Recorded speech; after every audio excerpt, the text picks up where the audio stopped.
All right, good morning, everyone. Oh, sorry, good evening, actually. Morning, Tarani. We'll wait for a couple of more minutes for everyone to join in, then we'll begin.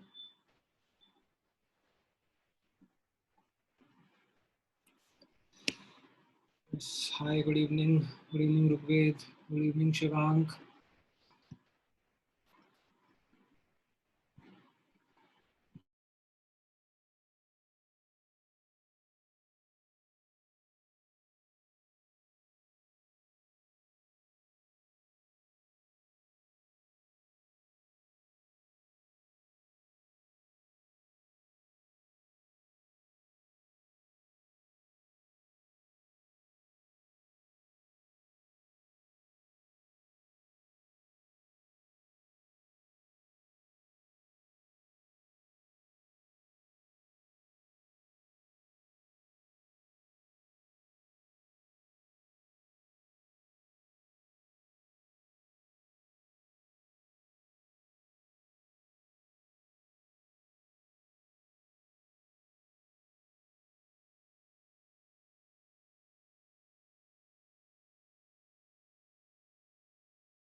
All right, great. So, कितने students ने join कर लिया है? Good, ठीक है. I think most of the students have joined in. Now, last class में मैंने आप लोगों को कुछ questions दिए थे to practice based on Bohr's model of atom. So, I am assuming आप लोगों ने questions attempt करे हैं, ठीक है? Now,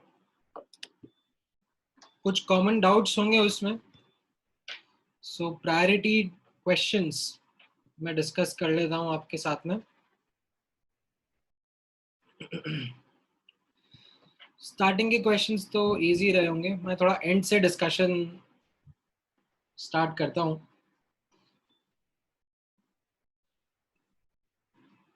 so 35 and 36 I think this is something Fairlie straight forward जो आप लोगों को समझ में आया होगा, ठीक है. R is proportional to n square, so as we move away from the atom, the distance between the consecutive orbits it increases. And when it comes to energy, which is inversely proportional to 1 by n square, so you will find that as you move away from the atom, right, the energy gaps between consecutive orbits decreases. ये हमने energy diagram पढ़ते हुए discuss भी किया था. Then I think 33 and 34th, ठीक है, they 33 is something that we did in the class, right? 34th is similar to that only, that angular acceleration will be proportional to force only. So proportionality to force जो निकाला था हमने z cube upon n raised to the power of 4, the same goes for the angular acceleration as well. And you substitute it accordingly, put the value of z and l, you will get the relationship, ठीक है.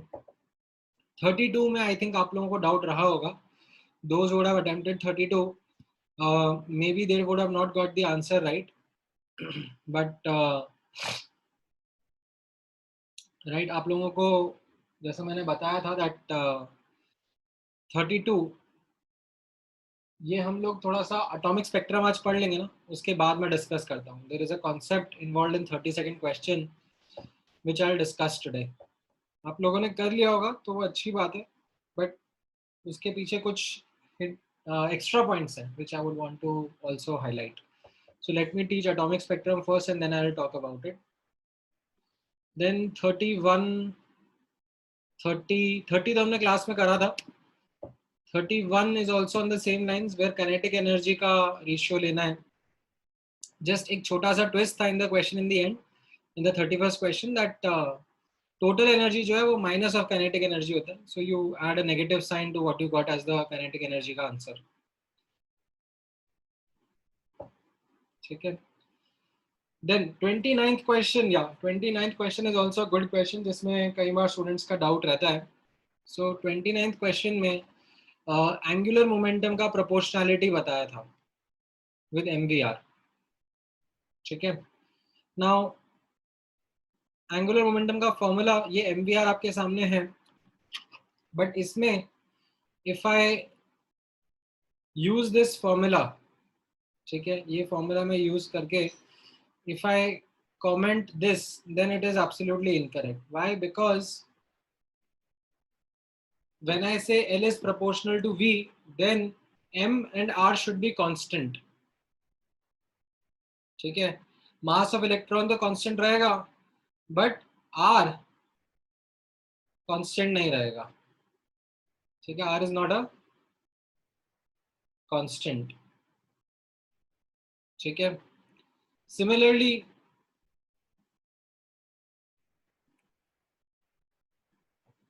when you would say L is proportional to R, this is also incorrect because then V is not constant.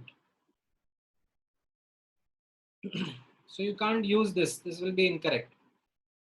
What you can also think of is that the angular momentum was quantized as per Bohr's model of atom, and I can also write L is equal to NH upon 2 pi. ठीक है. जो MVR equal to NH upon 2 pi था वो मैंने use करा, and now I can write L is directly proportional to N. This is correct. Why? Because H and 2 pi is constant. So I can write the direct proportionality. And now if I remember, R was directly proportional to N square, or I can say that root of R is directly proportional to N, and इन दोनों को मैंने relate कर दिया. So इससे क्या समझ में आएगा that L is also directly proportional to root N. ठीक है. हाँ, Arpit, you are right. We can say L is directly proportional to V into R because M is constant. ठीक है. अगर मैं ऐसा लिख दूंगा L is directly proportional to VR तो ये चलेगा क्योंकि M is constant. ठीक है. बट ऐसे partially नहीं लिख सकते because when something is directly proportional to something, the other things should be constant. ठीक है. That's why 29th question was slightly tricky. ठीक है. हाँ. 28 तो fairly doable question है. 28th में ionization potential word use किया जा रहा है. So that is the same as ionization energy. ठीक है. Ionization potential was something that was used in olden times. मतलब obsolete term हो गया है अभी. We don't use it anymore. So अभी कहीं पर ionization potential मिले या excitation potential मिले तो you substitute it saying it is ionization energy or excitation energy. ठीक है.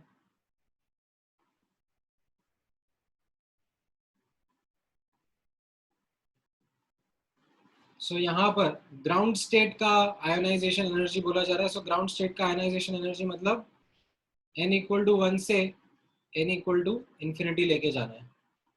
ठीक है.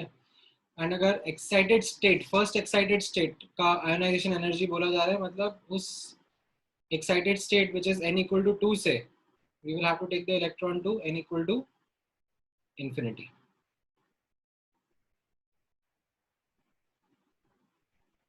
ठीक है. So accordingly you substituted the formula of energy. अभी फार अवे तो एनर्जी जीरो होता है. ठीक है, वैसे मैंने ऐसे लिख दिया 1/∞². सो 1/∞² will be something which will be 0. ठीक है. So I use the formula 13.6 z² by n². ठीक है. Then 27 is fairly straightforward. 26th में, ठीक है, आपको जस्ट वैल्यू सब्स्टिट्यूट करना है. ऋग्वेद आपका आंसर शायद इसलिए नहीं मैच कर रहा होगा बिकॉज कैलकुलेशन में आपने थोड़ा बहुत गड़बड़ कर दिया होगा. But I think this is something which is straight forward only. ठीक है. Frequency is 1 upon time period and time period is 2πr/v. सो अब सेकेंड ऑर्बिट ऑफ हाइड्रोजन के लिए आप v एंड r निकाल दो. जस्ट इंश्योर दैट ये सब कुछ ऐसा यूनिट्स में है ताकि आपका आंसर भी फिर ऐसा यूनिट्स में है. That's the only catch. अच्छा 25th बोल रहे थे क्या तुम? हाँ. सो 25th के बारे में मैंने आपको लास्ट क्लास में you know when we were towards the end of the last class मैंने आपको ग्राफ्स का इंफॉर्मेशन दिया था. Right. That when you have direct proportionality between v and z तो कैसे उनके बीच में ग्राफ रहेगा. It will be a linear graph. When you have an inverse proportionality between v and n तो the graph will be a hyperbolic graph. और if I am plotting v versus 1/n, v तो directly proportional हो गया ना 1/n के, तो एक linear graph रहेगा. ठीक है. डी ऑप्शन में जो था ग्राफ, डी ऑप्शन का ग्राफ कैसा था? डी ऑप्शन का graph was a straight line with a negative slope. तो वो कब होता था? When y was proportional to -x. That is when you use that graph.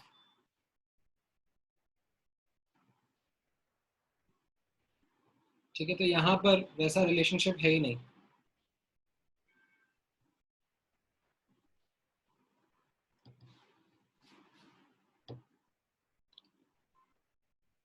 So that is why the answer was in this manner. मैं एक दो questions और practice करा देता हूँ आपको on the graph front so that थोड़ा सा और क्लैरिटी रहेगा. ठीक है. Then I think maybe one more question जहाँ पे आई थिंक आपको थोड़ा सा कुछ डाउट रहा होगा इज द 21st क्वेश्चन. यहाँ पर एक्चुअली फिट इनसाइड बोला है तो इनसाइड मतलब स्ट्रिक्ट लेस देन 2 रहेगा, not even less than equal to. ठीक है. तो z has to be greater than 16. So the only option that was there was not even 16, greater than 16. That was z equal to 25. So that became the reason why we had that as an answer.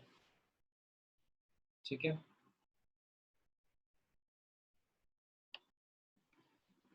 I think इसके अलावा और कोई doubts नहीं रहने चाहिए. ठीक है. हाँ. DPP 8 मैंने आप लोगों के साथ शेयर किया था. DPP 8 में डिफिकल्ट क्वेश्चंस हैं क्या कुछ?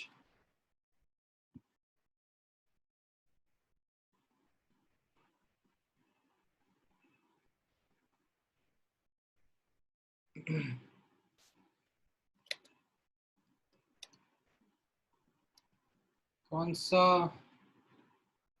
Question 3 and question 8. अच्छा तुम DPP 8 मतलब मोल कंसेप्ट का कह रहे हो क्या?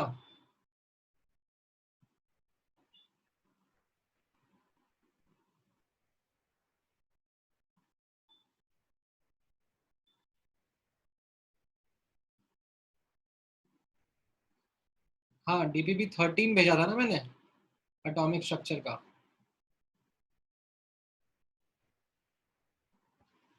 हाँ हाँ हाँ राइट. So okay. हर्ष पूछ रहा है DPP 13 का क्वेश्चन नंबर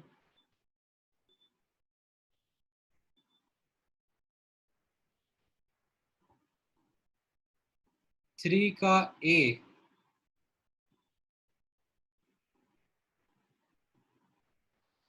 हाँ ये actually this is a result, मतलब it is not a really important result. मतलब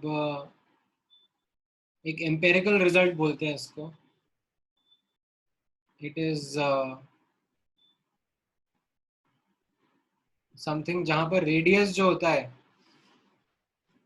ठीक है, इनफैक्ट आपको शायद दिख नहीं रहा होगा, let me share the entire screen. हाँ,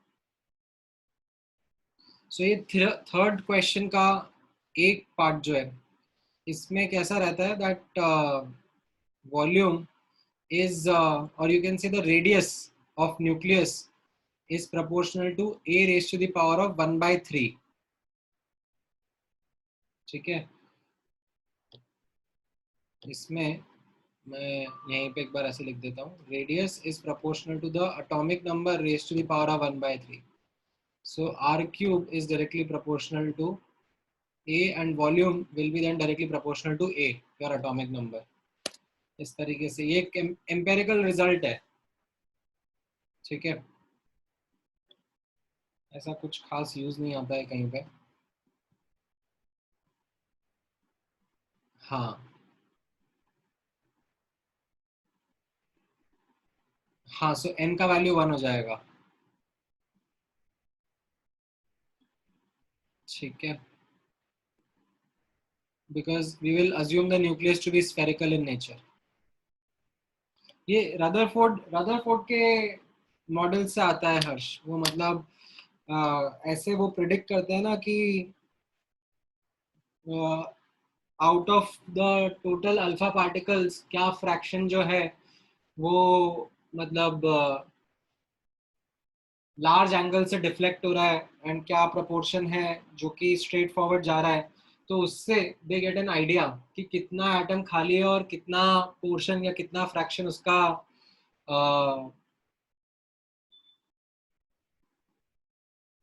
न्यूक्लियस से ऑक्यूपाइड है, तो उससे एक जनरल आइडिया लगा था, ठीक है। So that is the empirical relationship. And then Sumit पूछ रहा है क्वेश्चन नंबर 8 में क्या था, if a photon having wavelength 620 nanometre,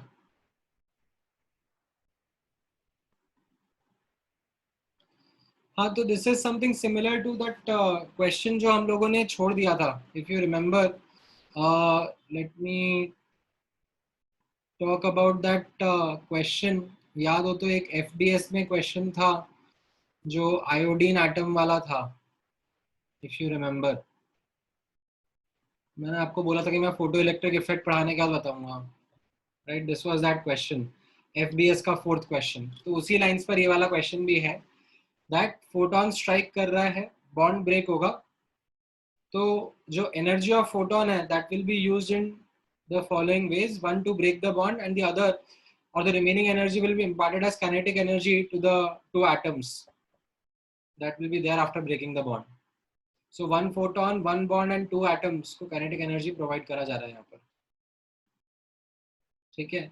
हाँ, in this we, because of lack of information, we have to assume that both the atoms get the same amount of kinetic energy। अगर आपको अलग अलग kinetic energy होगा atoms का, तो उसके लिए थोड़ा सा एक्स्ट्रा इन्फॉर्मेशन और दिया हुआ होना चाहिए, ठीक है।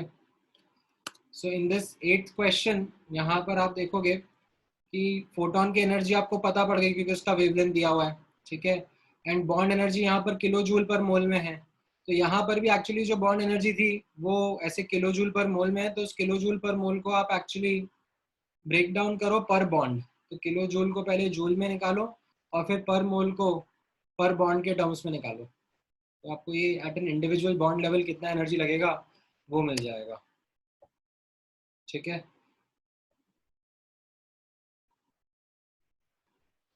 एंड ये सो दिस इज समथिंग, यहाँ पर you can use the help of this inter conversion. जैसे मैंने तो यहाँ पर क्या है मतलब एकदम बेसिक तरीके से करके बताया आपको दैट किलो जूल पर मोल को, ठीक है। अगर आपको डायरेक्टली कन्वर्ट करना है किलो जूल पर मोल को इलेक्ट्रॉन वोल्ट पर एटम में, तो you can use this inter conversion also. 1 electron volt पर एटम इज 96 किलो जूल पर मोल, ठीक है। ये थोड़ा हैंडी हो जाएगा आपको न्यूमेरिकल कैलकुलेशंस करने के लिए। So I can write this as,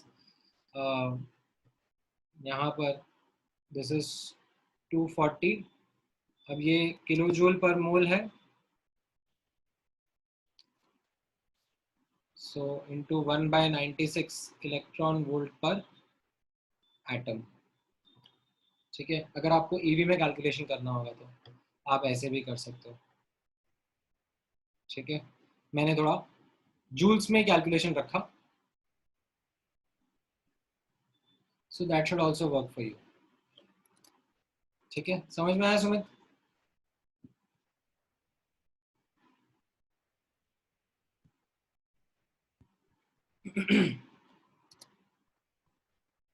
all right, सो आज का डिस्कशन शुरू करते हैं।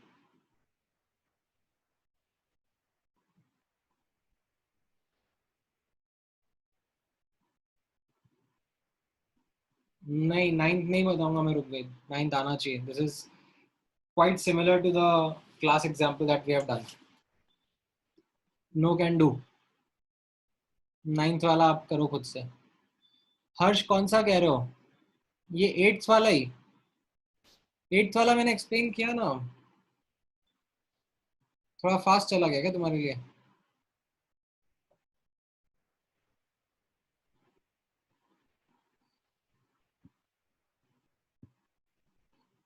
तुम YouTube की रिकॉर्डिंग 0.5x पे देखते हो ना? बहुत फास्ट लगता है तुम्हें सब। देखो, one photon comes in, strikes the molecule, breaks the bond, and then the remaining energy is imparted as kinetic energy to the atoms. बस तो यहाँ पर अब उसको फोटो इलेक्ट्रिक इफेक्ट में जैसे हम लोग एनर्जी कंजर्वेशन कर रहे थे, वैसे यहाँ पर भी करा ना हम लोगों ने।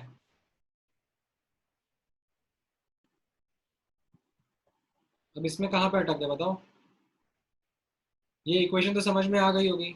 The only thing which I am advising is that अब यहाँ पर जैसे एनर्जी ऑफ फोटोन है, इसको आप कर सकते हो 12400 अपॉन लैम्डा इन एंगस्ट्रॉम, ऐसे लिख सकते हो। एंड ये जो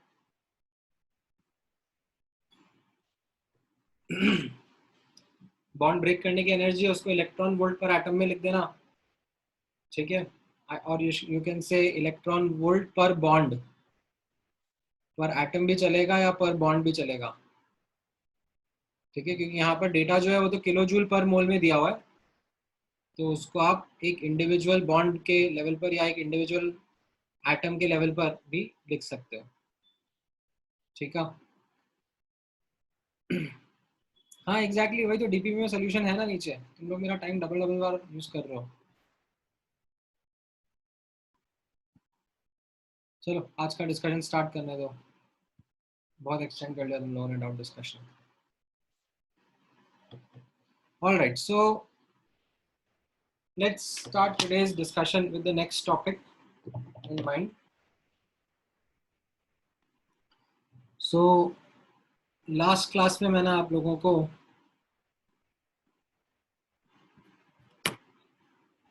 बोर्स मॉडल में टर्म्स एंड मोल सब सिखा दिए थे। एंड ठीक है, तो बोर्स मॉडल का हम लोगों ने काफ़ी डिस्कशन कर लिया था। So let's begin today's discussion with atomic spectrum. ठीक है, in fact let me first introduce the term spectrum. ठीक है, नाउ स्पेक्ट्रम जैसा मैंने आप लोगों को पहले भी डिफाइन करके दिया हुआ है, it is a collection of electromagnetic waves or electromagnetic radiations of different frequency or wavelength. ठीक है, that is what spectrum is. Now यहाँ पर observe करना, before I get into the details of atomic spectrum, I would want to talk about some classification of spectrums. ठीक है, तो यहाँ पर observe करना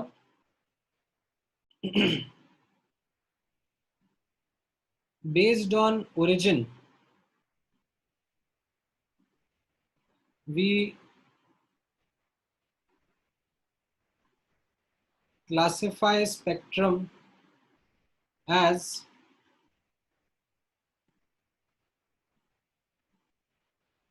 emission spectrum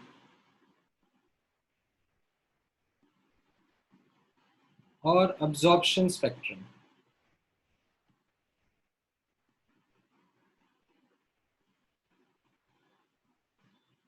Okay, that is one way of classification basis the origin.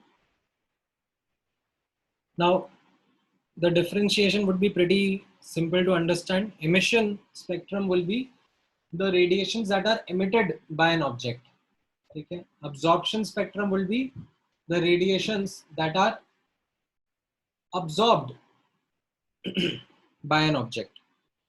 ठीक है, तो इनका मेजरमेंट कैसे होता है, यहाँ पर थोड़ा सा इसको विजुअलाइज करना. This will help you in building your thought process.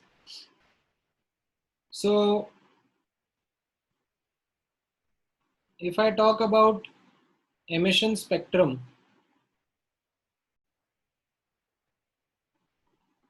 so what happens is, say there is an object, okay, and this object is emitting radiations. Okay.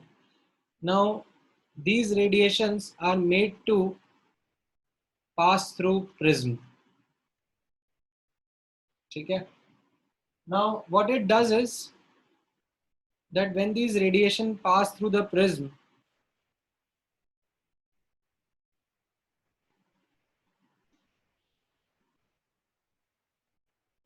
हाँ ठीक है,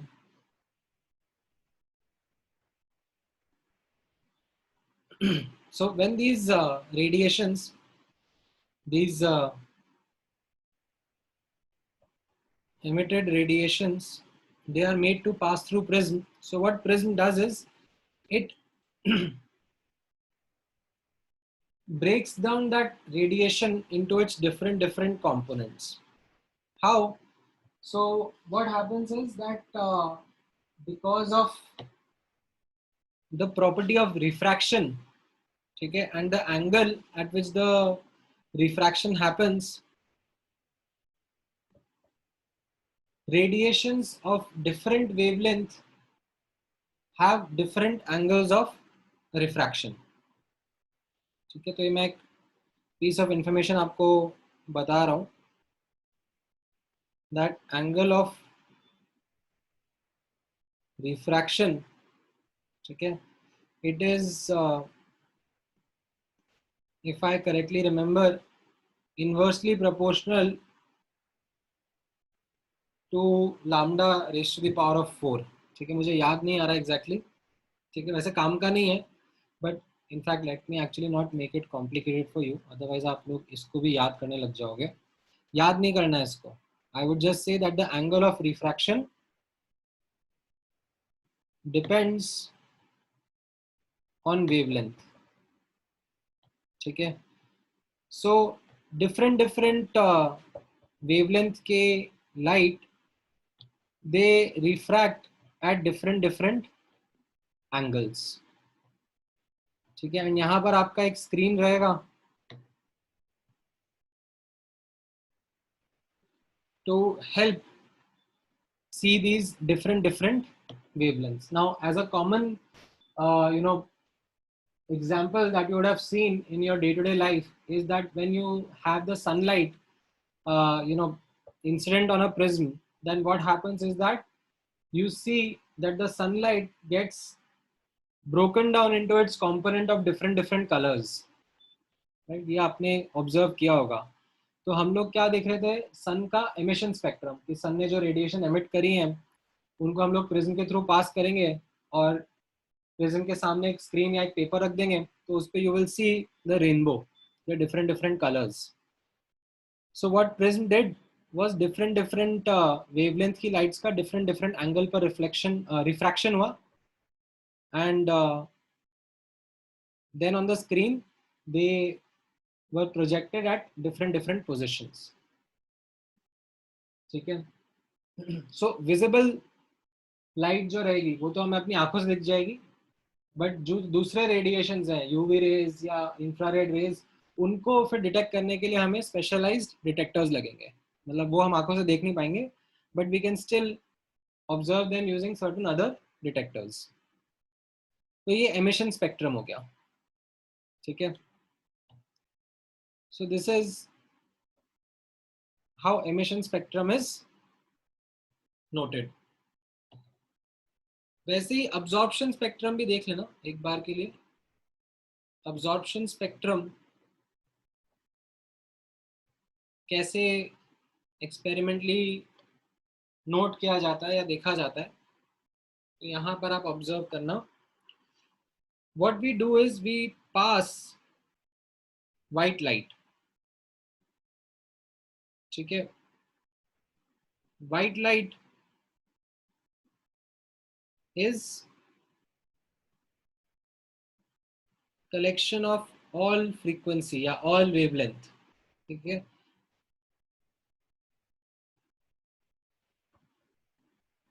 and then this white light is passed through a object, ठीक है। Typically ये जो object रहेगा जिसका हमें स्पेक्ट्रम ऑब्जर्व करना रहेगा, this is either in gaseous और एक्वस फेज, ठीक है। जैसे फॉर एग्जांपल किसी मेटल का आपको ऐसे अब्जॉर्प्शन स्पेक्ट्रम ऑब्जर्व करना रहेगा, तो मेटल के वेपर्स को आप कलेक्ट करोगे, ठीक है। एंड वो वेपर्स इस पर्टिकुलर कंटेनर में प्रेजेंट होंगे, ठीक है। And then you will throw the white light at this object. Now what will happen is that this light will pass through, but certain radiations would be absorbed, okay. So this is the, what I will say, the transmitted radiation devoid of lambdas that got absorbed by object, ठीक है। and this is then struck on prism, ठीक है। and it will again break down the components and you will have the screen in front of you, and what you will find on the screen, ठीक है। यहाँ पर आप notice करना, जैसे ऊपर यहाँ पर स्क्रीन पे कैसा दिख रहा होगा आपको, ठीक है। You will have lambda 1, lambda 2, lambda 3। Now what you will have here is something, because white light में सारे रेडिएशंस थे, so except for lambda 1, lambda 2, lambda 3, बाकी सारे वेवलेंथ्स आपको यहाँ पे ऑब्जर्व होंगे, ठीक है। So if I was to like draw it, then कैसा दिखेगा, यहाँ पे थोड़ा सा मुझे कलाकारी दिखाने दो। Let me see if I can draw something.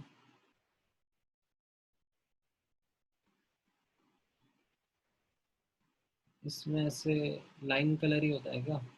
Insert colour नहीं होता इसके अंदर?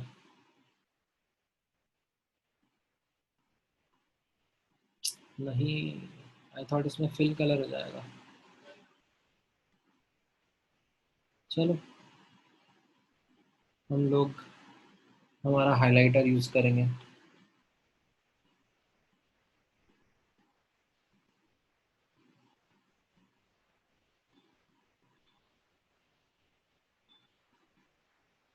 ठीक है, ये ऐसा रहेगा। एंड मतलब डिफरेंट डिफरेंट रेडिएशंस आपको दिखेंगे और उसमें डार्क स्पेसेस रहेंगे,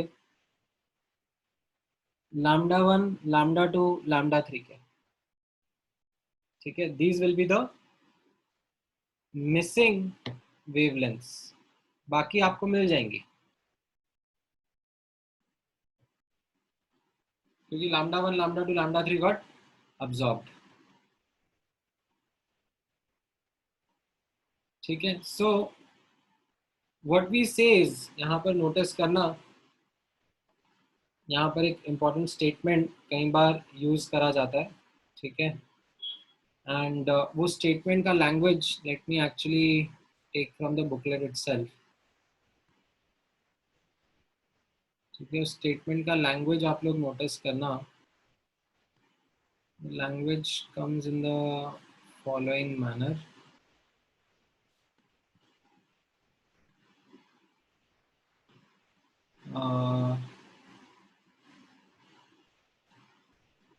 हाँ, the missing wavelengths are the same ones that are observed in the corresponding emission spectrum. Okay, so they are kind of like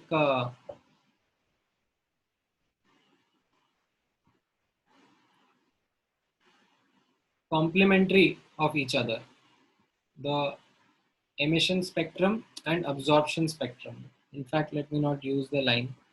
वो यहाँ पर इतना अच्छे से लिखा हुआ नहीं है. Let me write it down.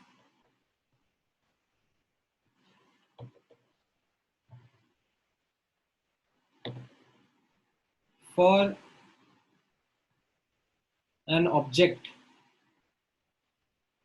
ठीक है, यहाँ पर to simplify it, say for an atom, ठीक है, the lines missing in absorption spectrum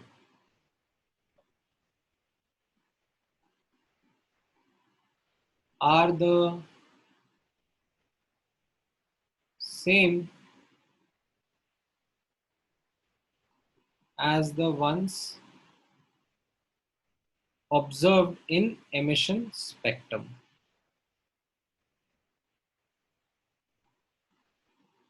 Or are the same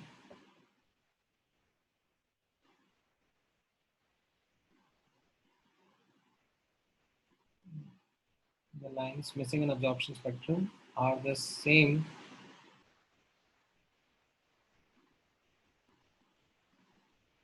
language थोड़ा सा अच्छा लिखने दो.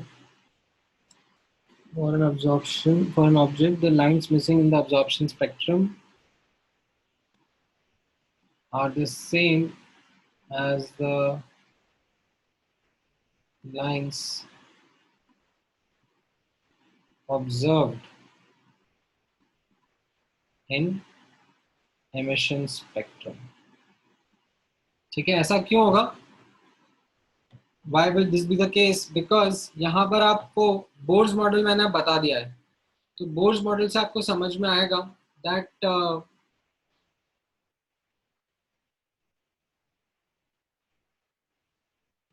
एक एटम है, ठीक है, ठीक है, यहाँ पर ऑब्जर्व करना. Let me try to explain it here itself. एक एटम है एंड एटम के अराउंड,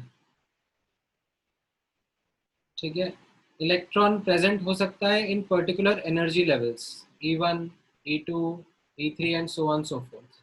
ठीक है, now what happens is that when will the object absorb radiation?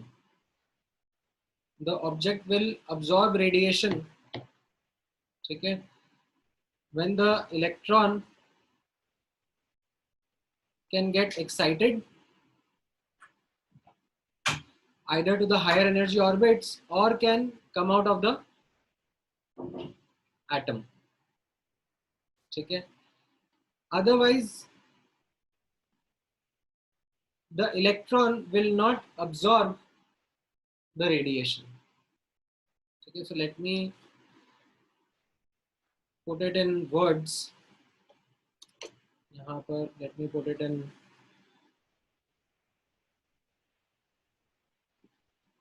clear words.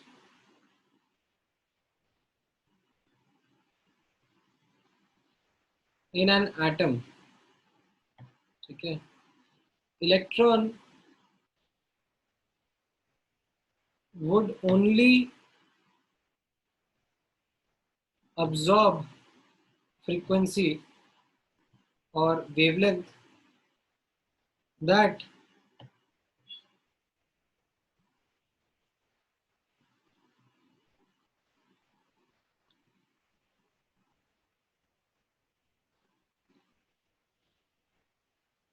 corresponds to energy gap between orbits, that is leads to excitation or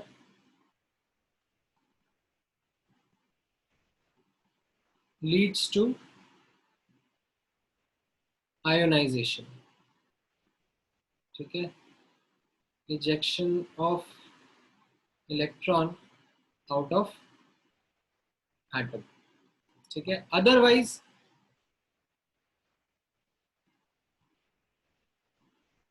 the electron would not interact with the photon, or you can say electromagnetic radiation, photon और wave nature में अगर आपको लिखना है frequency या wavelength. सो यहाँ पर आप ऑब्जर्व करना, जैसे for example you have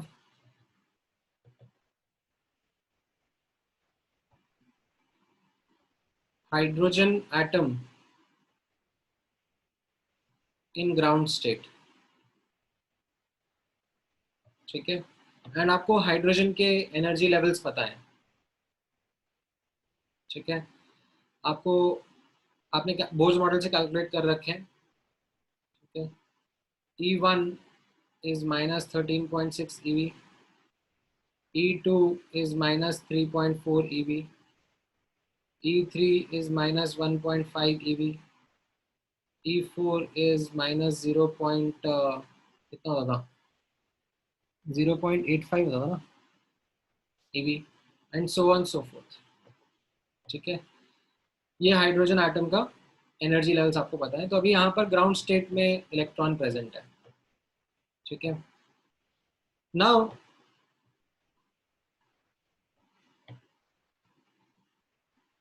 let's say a photon is coming, ठीक है। सो अब say if energy of photon is 5 eV, ठीक है, then no interaction will happen, ठीक है। As you can see, if the energy of photon is 5 eV, this means no interaction। क्यों? Because 1 से 2 जाने के लिए एटलीस्ट 10.2 eV का फोटोन लगेगा, ठीक है। 1 से 3 जाने के लिए कितना, 12.09 eV का फोटोन लगेगा। 1 से 4 जाने के लिए कितना दिख रहा है ये, 13.6 माइनस 0.85 कितना होता है? थोड़ा मैथ्स करो यार तुम लोग भी, सब कुछ मुझ पे छोड़ दोगे। 12.75,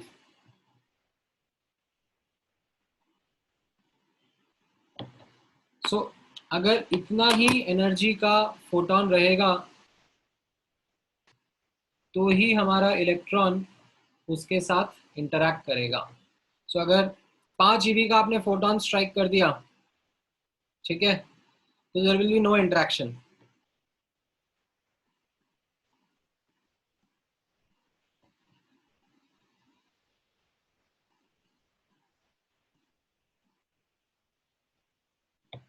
ठीक है, there will be no interaction. अच्छा, if say energy of photon is 10.2 eV. ठीक है, then what will happen? Excitation. कहाँ से कहाँ? From n equal to 1 to n equal to 2.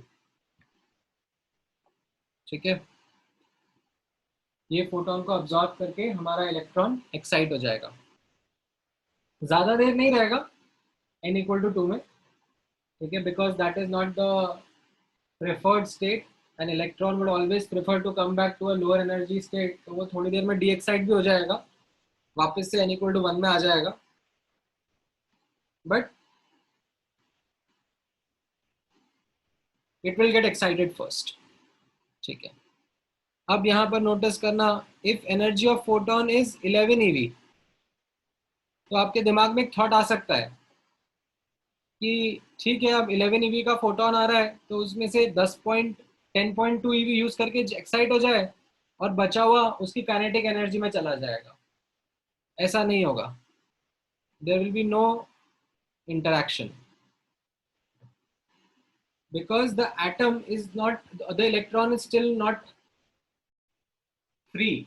ठीक है, ऐसा नहीं हो जाएगा कि बचा हुआ एनर्जी उसकी काइनेटिक एनर्जी में जाएगा, नहीं, ऐसा होता नहीं है। We see that only the photon that helps the electron move on to the next energy level, that is the one that is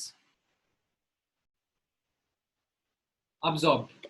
ठीक है, अगर यहाँ पर एनर्जी ऑफ फोटोन आपने डाला होता से 12.09 eV, तो यहाँ पर ये फोटोन के साथ इंटरेक्शन होता, एक्साइटेशन होता, एंड एक्साइटेशन होता from n equal to 1 to n equal to 3, सीधे 1 से 3 में जंप कर जाता। ठीक है, and yes, this is what is all quantization is,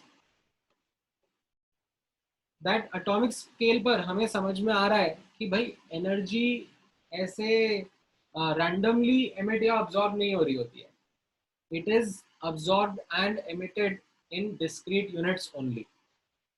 this is what was the biggest understanding of that time period, कि ऐसा नहीं है ना कि हमने जैसे ट्यूबलाइट जला दी तो ट्यूबलाइट से हम लोग बोल रहे हैं 1 joule, 1.5 joule, 2 joule, 2.5 joule, like energy बीच में कुछ भी बोल दो, but at an atomic scale we don't find interactions happening at any continuous value of energy. We find them to be in discrete units or quantized manner. ठीक है, अब यहाँ पर नोटिस करना, if energy of photon is greater than equal to 13.6 eV, तो यहाँ पर क्या होगा? आयोनाइजेशन हो जाएगा। ठीक है, क्योंकि ग्राउंड स्टेट का एनर्जी 13.6 eV है, तो इसका या इससे ज्यादा एनर्जी होगा तो आयोनाइजेशन हो जाएगा। Ionization that is n equal to 1 से we say that n equal to infinity, far far away electron चला जाएगा। ठीक है, एंड रिमेनिंग एनर्जी, ठीक है, remaining energy is imparted as kinetic energy to the ejected electron. अब वो ejected electron पे न्यूक्लियस का कोई इन्फ्लुएंस नहीं है, वो फ्री इलेक्ट्रॉन बन गया है, तो जो बचा हुआ एनर्जी है वो उसके काइनेटिक एनर्जी में चला जाता है। ठीक है, remaining energy is imparted as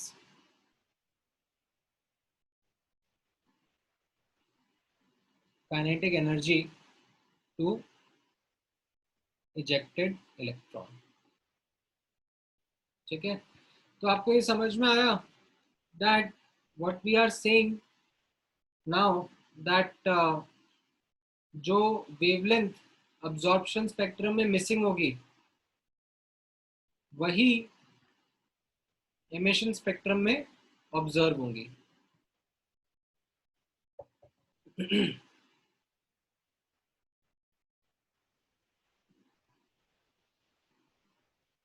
ठीक है, यहाँ पर जैसे मैंने हाइड्रोजन एटम का एग्जांपल आपको लिया कि ग्राउंड स्टेट में let's say hydrogen atom present है and we have certain radiations striking that atom only particular radiations will be absorbed, which can help in either excitation or ionization. ठीक है, या तो एक्साइट करेंगे या फिर आयोनाइज करेंगे, otherwise there is no interaction. ठीक है. अच्छा, अब जैसा आप यहाँ पे ऑब्जर्व करना,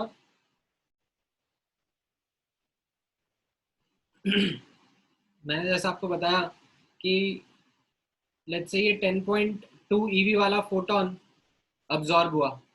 ठीक है, अब 10.2 EV वाला फोटोन अब्जॉर्ब हो गया, बट अब यहाँ पर ऑब्जर्व करना, जो इलेक्ट्रॉन है वो एक्साइट होके n=2 में चला गया. ठीक है, बट इलेक्ट्रॉन अब ज्यादा टाइम रहेगा नहीं वहां पर, तो वापस से डी एक्साइट होगा, एंड डी एक्साइट होने पर सेम वेवलेंथ, वो सेम फोटोन, सेम एनर्जी का फोटोन एमिट भी कर देगा. ठीक है, तो जो रेडिएशंस एटम अब्सॉर्ब करेगा, ठीक है, वही रेडिएशंस एटम एमिट भी करता है. So this is something which becomes like a very unique property of an atom of an element. So hydrogen as an atom will absorb some particular wavelengths only, lambda 1, lambda 2, lambda 3 only. ठीक है, and emit those wavelengths only. बाकी wavelengths के साथ में hydrogen atom interact नहीं करेगा. वैसे ही से हीलियम एटम हो गया, तो helium atom will interact with some lambda 4, lambda 5 maybe. It will not interact with other wavelengths. So what we understand is that the radiations that are absorbed or emitted by an atom of an element are its unique property. It is like a signature, and it will be unique for a type of atom. So जैसे आप लोगों ने पढ़ा होगा, कई बार बोलते हैं, जैसे जुपिटर के कोई मून है, मतलब टाइटन है, टाइटन के ऊपर बोलते हैं कि मीथेन प्रेजेंट है, बहुत सारा मीथेन का सी है पूरा. तो वो कैसे पता पड़ा? कोई जाके थोड़ी ना वहाँ पे टाइटन से सैंपल कलेक्ट करके लेके आया कि देखो ये क्या रखा है टाइटन के ऊपर. What scientist did was that Titan से आने वाली जो रेडिएशंस है उनको स्टडी करा, and in that spectrum that they studied, that they found कि उसमें मीथेन का सिग्नेचर मिल रहा है. मतलब मीथेन जो रेडिएशंस एमिट या अब्जॉर्ब करता है, वो रेडिएशंस मिल रहे हैं टाइटन के स्पेक्ट्रम में. तो दे कंक्लूडेड कि भाई टाइटन पर मीथेन बहुत ज़्यादा अबंडेंस में है. ठीक है, so this is a very very important property that helps us in studying atoms and molecules, their absorption and emission spectrum. तो आपको couple of points जो I want you to be very clear on. ठीक है, the definition of spectrum, the classification that we have done here, emission and absorption spectrum. emission spectrum कैसे major किया जा रहा है, absorption spectrum कैसे major किया जा रहा है, उसके बारे में एक आइडिया. एंड ये जो मैंने यहाँ पर लिखा है, that emission and absorption spectrum are like complementary of each other. जो रेडिएशंस आपको एमिशन स्पेक्ट्रम में दिखेंगे, वही रेडिएशंस अब्जॉर्प्शन स्पेक्ट्रम में मिसिंग रहेंगे फॉर अ गिवन एटम. ये पार्ट समझ में आना चाहिए. And it will B because the radiations that are absorbed or emitted, they correspond to the energy gap.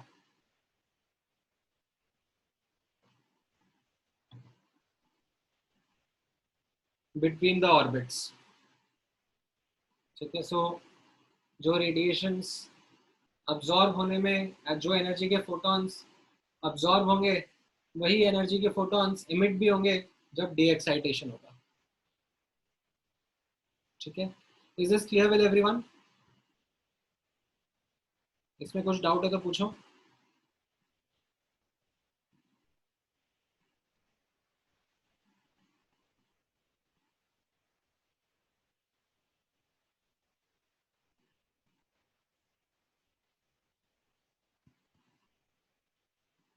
Alright, great.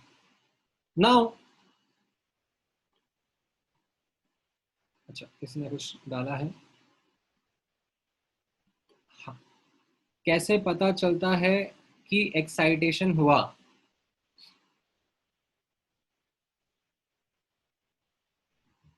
यहाँ पर देखना ना, जो मेजरमेंट करने का तरीका है, हम लोगों ने क्या है, व्हाइट लाइट भेजा. व्हाइट लाइट मतलब ऑल फ्रीक्वेंसीज या ऑल वेवलेंथ्स वर सेंट. ठीक है, बट जो ट्रांसमिटेड लाइट आई यहाँ पर, इसमें there will be certain radiations that would be missing ना. तो जब हम उसको प्रिज्म के थ्रू पास करेंगे एंड स्क्रीन पे ऑब्जर्व करेंगे, तो यहाँ पे कुछ डार्क स्पेसेस आएंगे, डार्क रीजन्स आएंगे, यू कैन से.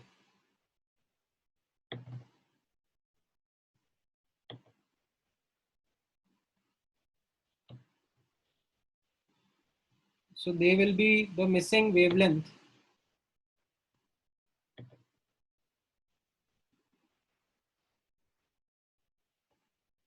ठीक है.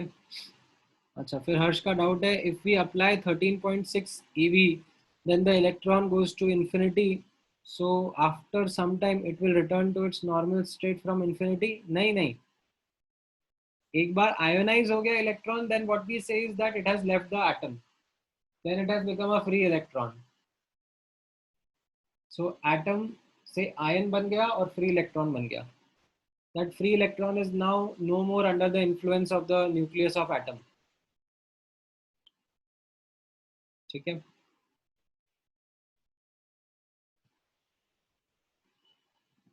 शेखर, यही तो मैं समझा रहा हूँ, difference between emission and absorption spectrum. Emission spectrum is a collection of the emitted radiations, while absorption spectrum is a collection of all radiations minus the ones that are absorbed by the object.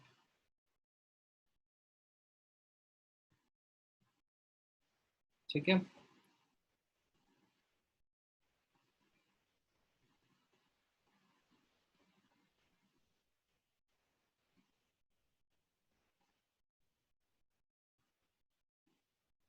हाँ हर्ष, रावी आपका doubt नहीं समझ में आया मुझे.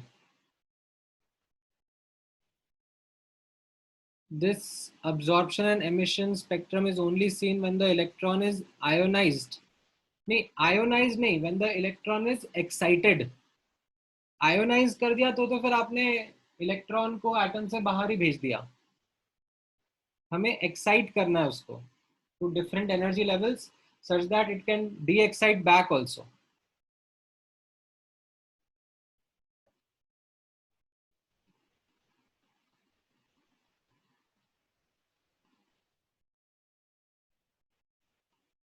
हाँ, अगर continuously आप एक एटम को एक्सपोज करोगे एंड रेडिएशंस आप इतने एनर्जी के लगाओगे that they can eject the electrons, तो हो सकता है दैट विद टाइम सारे के सारे atoms get converted into ion.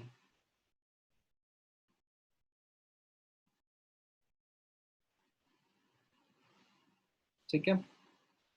Alright, सो आप लोगों को स्पेक्ट्रम समझ में आया, एमिशन एंड अब्जॉर्प्शन स्पेक्ट्रम समझ में आया. अच्छा, अब यहाँ पर नोटिस करना एक और ऑब्जर्वेशन देखना. हाँ रावी, आप थोड़ा देर वेट करो, मैं आपका डाउट क्लियर करता हूँ. ठीक है, I will give you the setup of the experiment with which we are going to emit observe the atomic spectrum. ठीक है, थोड़ी देर रुक जाओ. प्रथमेश, तुम क्या पूछ रहे हो मतलब? हाँ मतलब आयंस में ही कन्वर्ट होगा। Destruction of atom. तुम अलग साईफाई मूवी मत बनाओ यहाँ पर।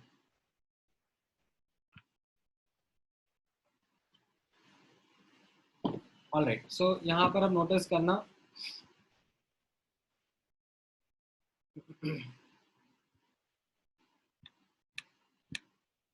एक क्लासिफिकेशन तो यहाँ पर हुआ, ठीक है, which was basis the origin. ठीक है, based on origin we have emission and absorption spectrum. एक और क्विक क्लासिफिकेशन मैं आपको बता देता हूँ।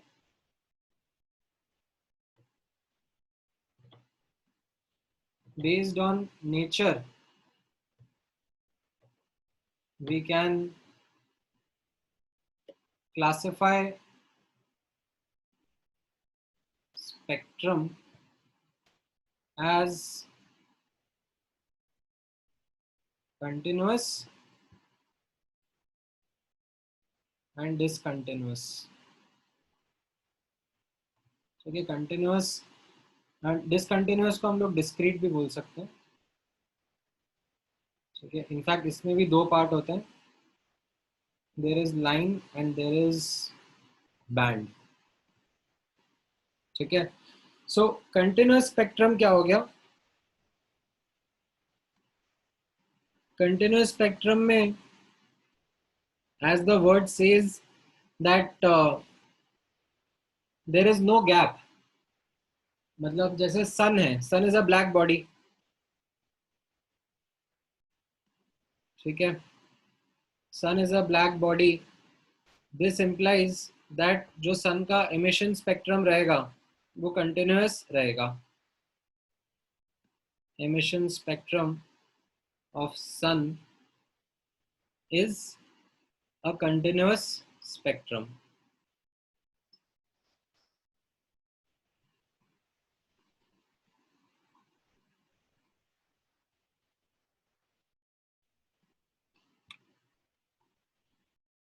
तो इस केस में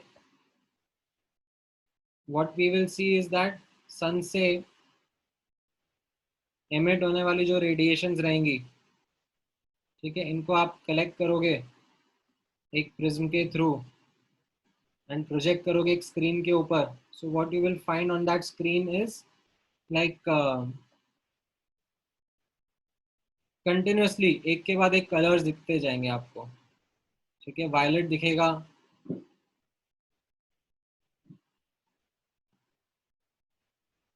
फिर उसके बाद में कोई गैप नहीं होगा। अभी ब्लू कर देते हैं यार, ब्लू योर। ब्लू के बाद में ग्रीन दिखेगा।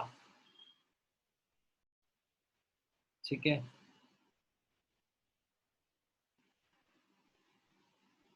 फिर येलो दिखेगा,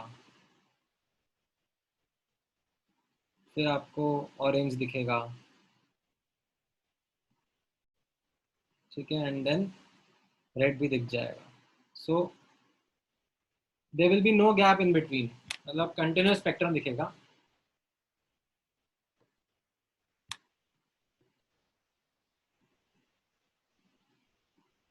अब जो डिसकंटिन्यूस स्पेक्ट्रम है,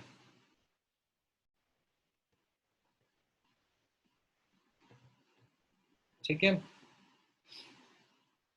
जैसे फॉर एग्जांपल हाइड्रोजन एटम। ठीक है, हाइड्रोजन एटम का स्पेक्ट्रम और you can say emission spectrum will be a discontinuous one। Hydrogen atom का spectrum is made up of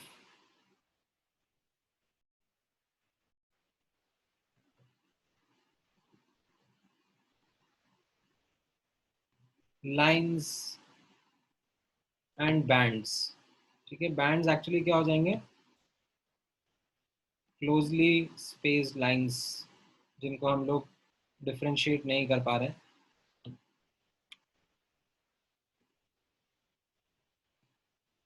सो इसमें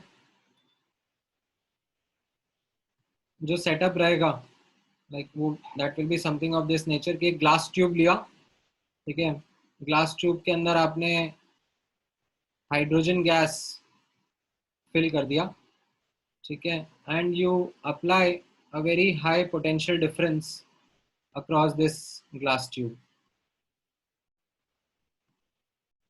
ठीक है, हाई वोल्टेज आप अप्लाई करोगे तो इससे क्या हो जाएगा, यहाँ पर ये जो हाइड्रोजन के एटम्स हैं, ठीक है, ये एक्साइट हो जाएंगे, ठीक है। अब for the sake of simplicity जाना, ठीक है, क्योंकि यहाँ पर हाइड्रोजन मॉलिक्यूल और हाइड्रोजन एटम्स दोनों प्रेजेंट हो जाएंगे, ठीक है। स्टार्टिंग में आप हाइड्रोजन गैस लोगे, ठीक है, तो हाइड्रोजन मॉलिक्यूल्स प्रेजेंट होंगे, but because of the high potential difference that you will apply, hydrogen atoms भी प्रेजेंट होंगे, एंड इन सब का रेडिएशंस, ठीक है, हमने यहाँ पर हाई पोटेंशियल डिफरेंस अप्लाई करा, high voltage applied to excite electrons, ठीक है, फिर हमने इसको बंद कर दिया, पोटेंशियल डिफरेंस को बंद कर देंगे, ठीक है। तो अब यहाँ पर ऐसा होगा दैट द इलेक्ट्रॉन्स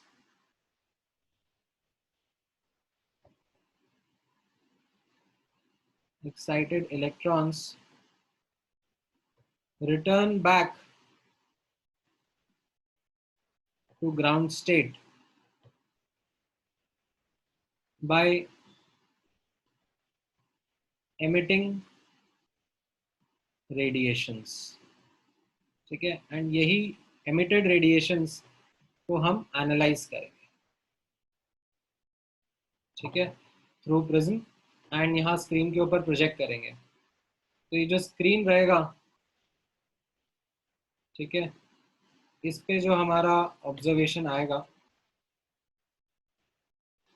ठीक है, that will be certain lines, ठीक है, sometimes the lines will be very closely spaced to each other, they might look like a band, then some lines, then some bands, इस तरीके से एक discontinuous spectrum observe होगा।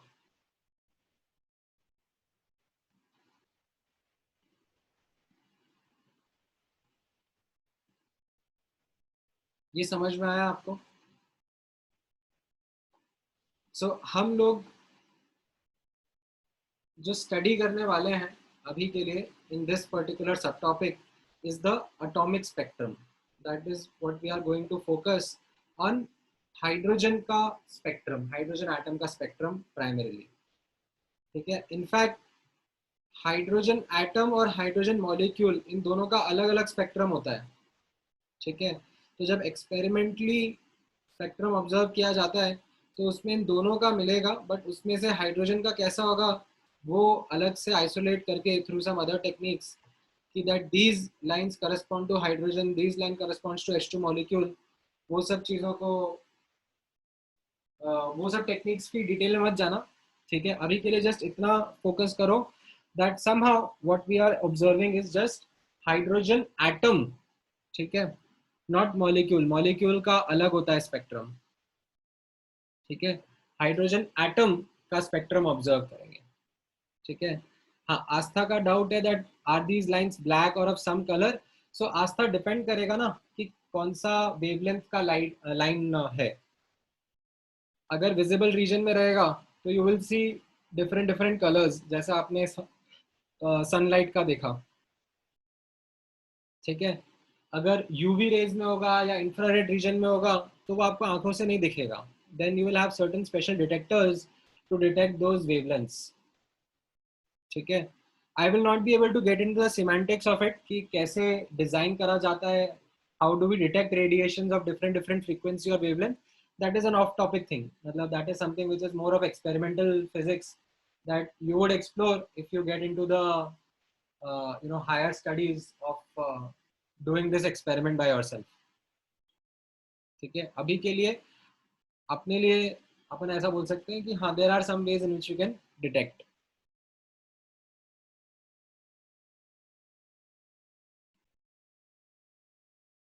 ठीक है, इतना पार्ट समझ में आया सबको? दैट बेसिस द एक सेकेंड, बेसिस द नेचर, ठीक है, दिस इज समथिंग, पहले बेस्ड ऑन ओरिजिन था, यहाँ पर based on nature we can classify spectrum as continuous और डिसकंटिन्यूअस। ठीक है, अभी ब्लैक बॉडीज का रेडिएशन कंटिन्यूअस रहता है, ठीक है, there are no missing wavelengths और एनीथिंग, एंड एटम्स का या मॉलिक्यूल्स का जब हम स्पेक्ट्रम ऑब्जर्व करते हैं तो we find it to be discontinuous. In fact, this is what the drawback of wave theory of light was. जैसे मैंने आपको याद हो तो मैंने स्टार्टिंग में आप लोगों को बताया था that हम लोग जब वेव थ्योरी डिस्कस कर रहे थे आज से 3-4 क्लास पहले, कभी तो इसके भी पहले था, हाँ राइट, ये मैंने आपको बताया था that certain experiments were not सैटिस्फैक्टरीली explained by the wave theory of light, तो उसमें एटॉमिक स्पेक्ट्रम भी था। ठीक है, so this atomic spectrum was something which was not being satisfactorily explained by the wave theory of light because wave theory could not comprehend this discontinuous spectrum. मतलब why hydrogen atom was emitting or absorbing only particular wavelengths, मतलब ऐसा था that आप irrespective of the conditions, ठीक है, irrespective of the geography, मतलब आप India में एक्सपेरिमेंट करो कि यूएस में एक्सपेरिमेंट करो, यूरोप में एक्सपेरिमेंट करो, लाइक यही बस वेवलेंथ्स ऑब्जर्व हो रही है व्हेन हाइड्रोजन का स्पेक्ट्रम वाज बीइंग ऑब्जर्व, मतलब just these wavelengths, other wavelengths were not being observe, so this was something which was not satisfactorily explained by the wave theory of light, that why matter is only emitting particular wavelengths, why it is only absorbing particular wavelengths, because iske pehle like the energy that was supposed to be given or taken was supposed to be continuous, then why these discrete wavelengths that are being observed? And this is something that Niels Bohr explains through his model, that it is because of quantized energy levels that electrons are present around the atom that we see only these particular wavelengths that are emitted or absorbed. ठीक है, मैं अभी उसके ऊपर detail में वही discussion करूंगा, ठीक है, when I'm going to talk about the hydrogen spectrum, but ये स्पेक्ट्रम का बैकग्राउंड आप लोगों को समझ में आया? ठीक है, यू हैव एनी डाउट्स तो आप मुझे बताओ।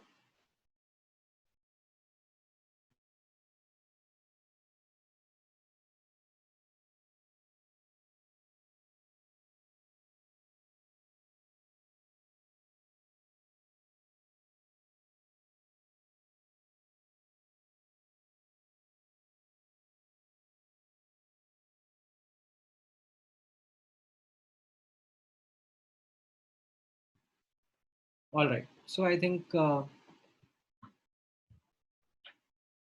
line and band spectrum, Elena, the thing is that if you have very closely spaced lines, ठीक है, which you cannot resolve,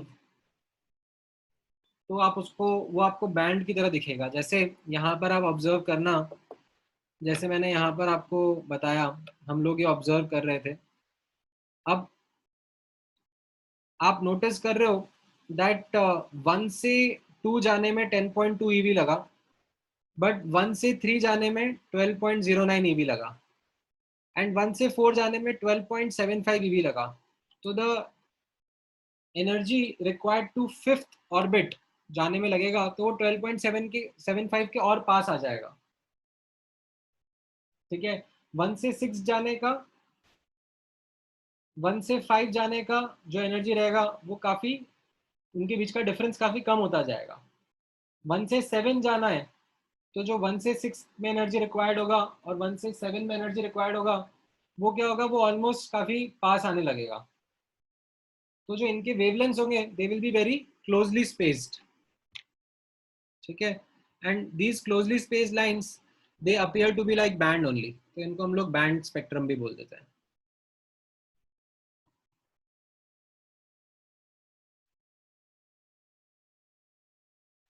ठीक है Ravi, I will cater to your doubt in a while, मतलब अभी जैसे हम लोग पढ़ेंगे ना, when I will be discussing the hydrogen का स्पेक्ट्रम, तो you will see that hydrogen के स्पेक्ट्रम में some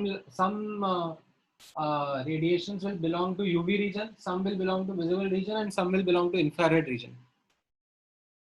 ठीक है. All right. So now that you have understood the word spectrum, let me now take the heading of hydrogen spectrum.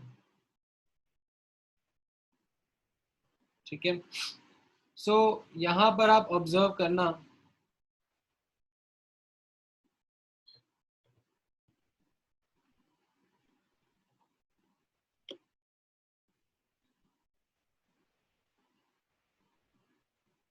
using this setup जो मैंने अभी आपको ऊपर explain किया, ठीक है, the excited electrons in hydrogen atom return back to ground state by emitting photons of different wavelength or frequency corresponding to the energy gap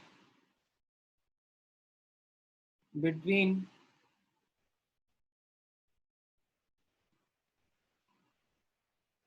orbits. ठीक है. अब in a very crude sense, मान लो कोई electron excite होकर n equal to 4 में चला गया, ठीक है, राइट, इसको एनर्जी मिली एंड इट गॉट एक्साइटेड. अब एक्साइट होने के बाद में, अब ऐसा जरूरी नहीं है कि ये electron directly n equal to 1 पे आए, ठीक है, ये हो सकता है कि पहले n इक्वल टू 3 पे जाए और फिर 3 से 1 पे आए, हो सकता है कि ये 3 से जाए, 3 से 2 पे जाए, 2 से 1 पे आए, ठीक है, हो सकता है कि ये पहले 4 से 2 पे जाए और फिर 2 से 1 पे आए, ठीक है. There are all possibilities in which it can undergo de excitation also, ठीक है. सो ये जो डिफरेंट डिफरेंट डी एक्साइटेशंस हमको ऑब्जर्व हो रहे हैं,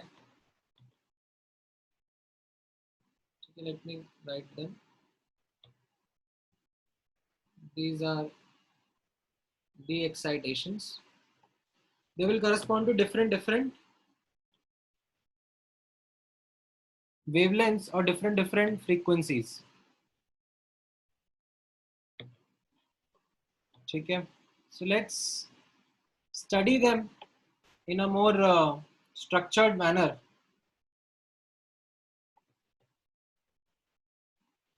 And that is what we call as hydrogen spectrum.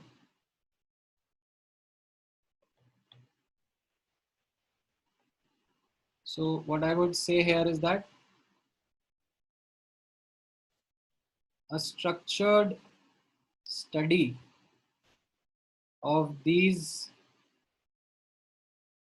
emitted radiations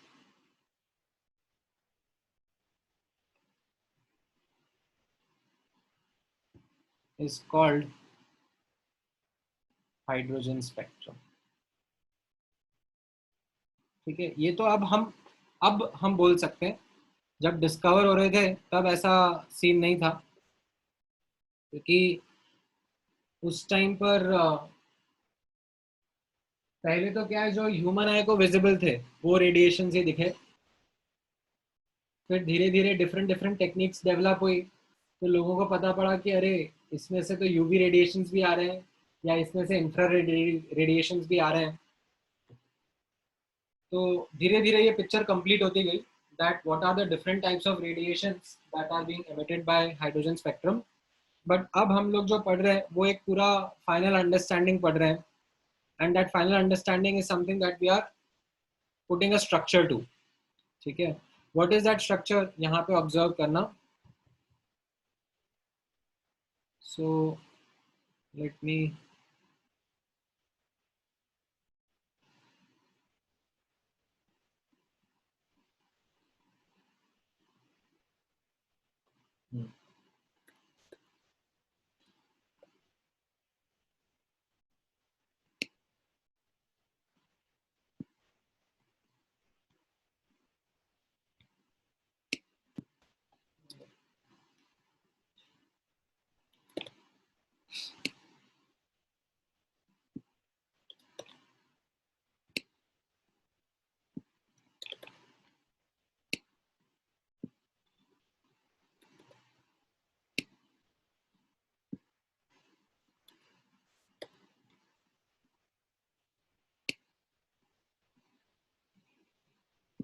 ठीक है, सो ये मैं डिफरेंट डिफरेंट एनर्जी लेवल्स बना रहा हूँ।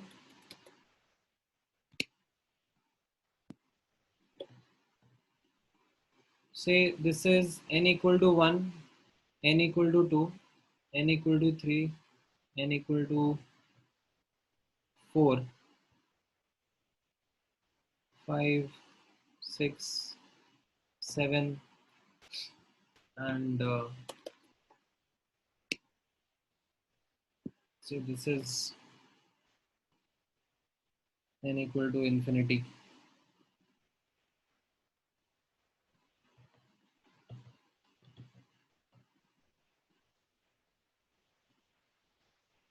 ठीक है, सो अब इलेक्ट्रॉन्स जो है वो तो एक्साइट होके किसी भी एनर्जी लेवल पे जा सकते हैं। ठीक है, एंड देन उसके बाद वो डी एक्साइट होंगे तो रेडिएशन एमिट होंगे। ठीक है, सो यहाँ पर ऑब्जर्व करना, all D excitations which happen to n equal to 1,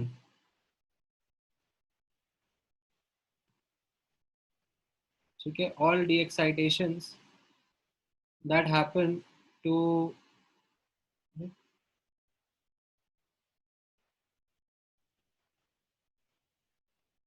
n equal to 1, इनको हम लोग बोलेंगे Lyman series.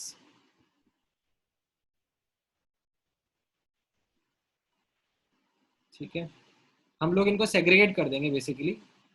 All the excitations happening to n equal to 1, इनको हम एक अलग बकेट में लिख देंगे।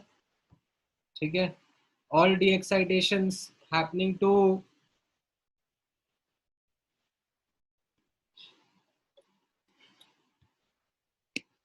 n इक्वल टू 2, इनको हम एक अलग बकेट में रख देंगे।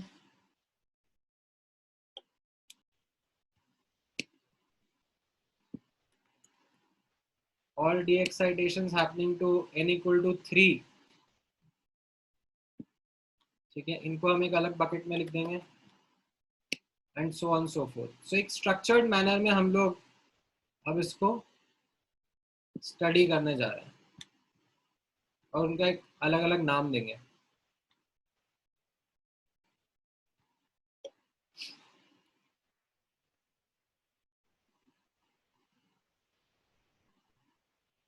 ठीक है,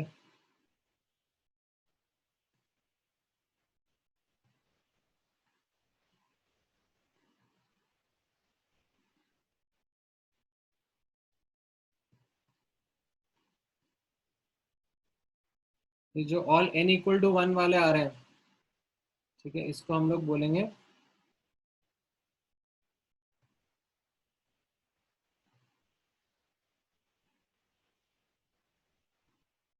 लाइमन सीरीज। ठीक है, लाइमन सीरीज या फिर फर्स्ट सीरीज या फिर के सीरीज।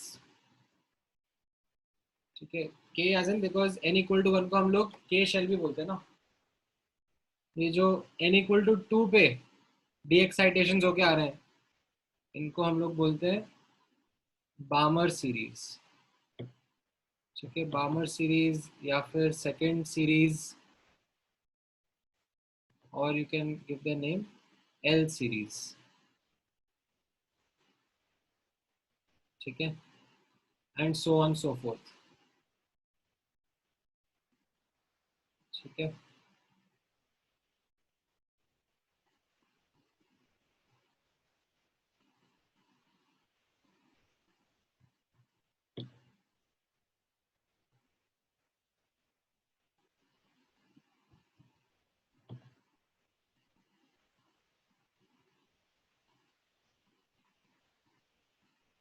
लास्ट वाला भी ड्रॉ करना.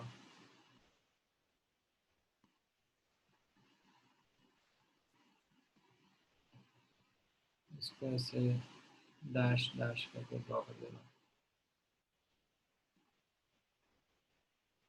ठीक है,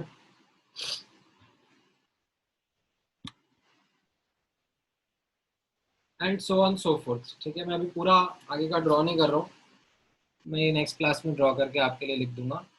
बट अब इसको जो हम लोग स्टडी करेंगे, ठीक है, अब इसकी डिटेल्स हम लोग नेक्स्ट क्लास में डिस्कस करेंगे. that what will be the wavelength or frequency of these radiations. ठीक है, और इनको कैसे निकाला गया एंड कैसे बोर्स मॉडल से वैलिडेट करा गया. ठीक है, in fact what happened was that पहले ये एटॉमिक स्पेक्ट्रम एक्सपेरिमेंट आया था. ठीक है, बाद में बोर्स मॉडल ने इसको वैलिडेट करा था. तो what happened was that the scientist they had this setup. ठीक है, and they did this experiment and they found out these different wavelengths. ठीक है, and the scientists at that point in time उनको ऐसे पूरी ये wavelengths नहीं मिली थी. ठीक है, जैसे एक्चुअली सबसे पहले ये बामर सीरीज जो ये नाम लिखे ना, these are named after the scientists who discovered them. तो सबसे पहले बामर सीरीज मिली क्योंकि बामर सीरीज के अंदर विजिबल रीजन के रेडिएशंस होते हैं. ठीक है, ये जो यहाँ पे मैंने लाइंस ड्रॉ करी हैं, ये जो डी एक्साइटेशन मैंने ड्रॉ करे हैं, इन डी एक्साइटेशन से जो फोटॉन्स एमिट होते हैं वो फोटोन का वेवलेंथ विजिबल रीजन में आता है. ठीक है, कुछ कुछ का. तो सबसे पहले ये बामर सीरीज डिस्कवर हुई. ठीक है, फिर उसके बाद में लाइमन सीरीज डिस्कवर हुई या फिर शायद उसके आगे वाली सीरीज डिस्कवर हुई. But these were with time discovered by different scientist और उनके नाम पर ही ये सीरीज रखी गई है. ठीक है, एंड इन सब की वेवलेंथ इन डिफरेंट साइंटिस्ट ने नोट करके ऑब्जर्व करके एक जगह टैबुलेट करी कि देखो हाइड्रोजन का जो स्पेक्ट्रम है, ठीक है, हाइड्रोजन का स्पेक्ट्रम जो है उससे ये डिफरेंट वेवलेंथ्स ऑब्जर्व हो रही है. ठीक है, एंड वो जो एक्सपेरिमेंटल डेटा था, ठीक है, डिफरेंट लाइंस का, this matched with a theoretical calculation from what bore did. Bore ने बोला कि ये मेरा एटम है. ठीक है, ये इसके एनर्जी लेवल्स हैं. ठीक है, एंड डिफरेंट एनर्जी गैप्स जो होंगे उनके करस्पॉन्डिंग ये रेडिएशंस के वेवलेंथ्स, और ये वेवलेंथ के रेडिएशंस एमिट या अब्जॉर्ब होने चाहिए. एंड ये जो थियोरेटिकल वेवलेंथ्स बोर ने प्रिडिक्ट करे या बोर ने कैलकुलेट करे, ये एक्चुअली एक्सपेरिमेंटल वैल्यूज से काफी मैच कर रहे थे. So that is where Bohr's model got its experimental validation from. That what Bohr had hypothesized, what Bohr had developed as a model for the atom is matching with what we are observing as experimental observation. ठीक है, वो कैसे हुआ, क्या करा गया, वो details में आप लोगों के साथ में नेक्स्ट क्लास में डिस्कस करता हूँ. ठीक है, अभी के लिए let me take a stop here itself. We have already reached the end of our lecture. So I am going to talk about this hydrogen spectrum in a little bit more detail in the next class. ठीक है, इसमें फिर जो numericals आएंगे वो मैं आपको next class में कराता हूँ. मैंने आज कुछ खास न्यूमेरिकल्स आपको कराए नहीं है. ठीक है, तो मैं आपको होमवर्क जरूर भेजूंगा. ठीक है, I'll send you some homework today itself and that will be from what we have studied before. ठीक है, थोड़े बहुत और क्वेश्चन प्रैक्टिस करना, एंड देन इसमें कुछ कुछ टर्म्स रहेंगे, last line, first line, series limit, ये सब टर्म्स को यूज करके कैसे इसमें न्यूमेरिकल क्वेश्चंस बनेंगे वो मैं आपको सिखाऊंगा। ठीक है, so let me close today's lecture here itself. कुछ डाउट पूछना है आप लोगों को किसी को? हाँ हाँ, ये Lyman, Balmer, Paschen, Brackett, Pfund, Humphrey, ये सब कराऊंगा मैं आपको।